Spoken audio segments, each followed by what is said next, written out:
సూటిగా స్పష్టంగా రెండే నిమిషాల్లో చెప్తాను అధ్యక్ష. నేను మాట్లాడబోయే అంశం సభా నాయకుడు గౌరవ ముఖ్యమంత్రి చంద్రబాబు నాయుడు గారికి వ్యతిరేకంగా గత వైఎస్ఆర్ కాంగ్రెస్ పార్టీ ప్రభుత్వంలో జరిగినటువంటి ఒక మహాకుట్ర. ఈ కుట్ర నేను మాట్లాడలేదు అధ్యక్ష. గత రాత్రి ఏబిఎన్ బిగ్ డిబేట్ లో వెంకటకృష్ణతో స్వయంగా సీనియర్ ఐఏఎస్ అధికారి, విశ్రాంత ఐఏఎస్ అధికారి పివి రమేష్ గారు చాలా స్పష్టంగా చెప్పారు అధ్యక్ష. గత రాత్రి ఏబిఎన్ బిగ్ డిబేట్ లో వచ్చే అంశాలని ఈ రోజు ఆంధ్రజ్యోతిలో ప్రముఖంగా వచ్చాయి అధ్యక్ష. దీంట్లో పివి రమేష్ గారు చెప్పినటువంటి మాట ఏమిటంటే, నేను ఏనాడు కూడా స్కిల్ డెవలప్మెంట్ కేసులో పొరపాటు జరిగింది అని చెప్పలేదు. స్కిల్ డెవలప్మెంట్ కేసులో ఆ యొక్క చంద్రబాబు నాయుడు గారిని జైల్లో పెట్టేదానికి ఆనాటి ముఖ్యమంత్రి జగన్మోహన్ రెడ్డి గారు ఫైళ్లు మాయం చేశారు.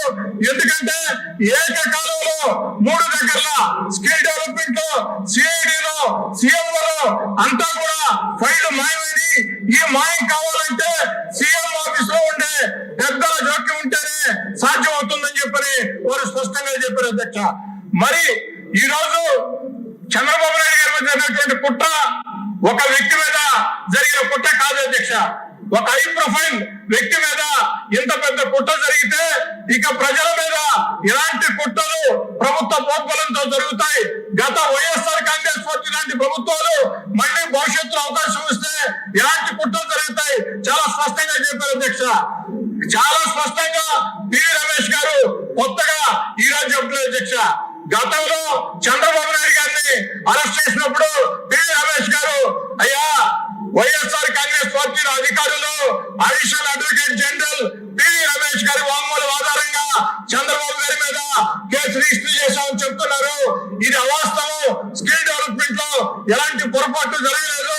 కొన్ని లక్షల మందికి మేలు జరిగాయి. నా యొక్క స్టేట్మెంట్ ని ఫ్యాబ్రికేట్ చేస్తున్నారు. అదే మాట రాత్రి కూడా చెప్పారు అధ్యక్ష. ఒక సీనియర్ విశ్రాంత అధికారి కేసుని, వాంగ్మూలాన్ని ఫ్యాబ్రికేట్ చేశారంటే, తప్పుదారి పట్టించారంటే ఇది ఒక మహా కుట్ర అధ్యక్ష. దీని మీద ప్రభుత్వం స్పందించాలా మిమ్మల్ని కూడా అడుగుతున్నాను అధ్యక్ష నేను. ఎందుకంటే సభానాయకుడు ముఖ్యమంత్రి గారి మీద గౌరవ మర్యాదకు సంబంధించి 53 రోజులు జైల్లో దుర్మార్గంగా పెట్టిన కుట్రకు సంబంధించి స్వయంగా విశ్రాంత ఐఏఎస్ అధికారి డీజీపీ గారికి లేఖ రాశారు. విశ్రాంత ఐఏఎస్ అధికారి దీని మీద విచారణ చేయమని డీజీపీ గారికి లేఖ రాస్తే ఆ లేఖ మీద డీజీపీ గారు స్పందించారా లేదా, స్పందించుకుంటే ఎందుకు స్పందించలేదు, స్పందించి ఉంటే ఏం జరిగింది, దీని మీద తేల్చాలా. దయచేసి మిమ్మల్ని కోరేది, ఈ రోజు 0 అవర్ ని రద్దు చేయండి. 0 అవర్ ని రద్దు చేసి సభలో ఉన్నటువంటి సభ్యుల అందరి అభిప్రాయాలు తెలుసుకోండి. ఇది చాలా ముఖ్యమైన అంశం.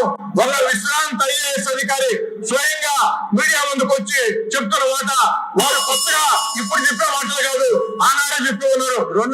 అధ్యక్ష తీసుకోవాలని కోరుకుంటూ సెలవు తీసుకుంటూ ఉన్నాను. 0 అవర్ కంటిన్యూ అవుతుంది.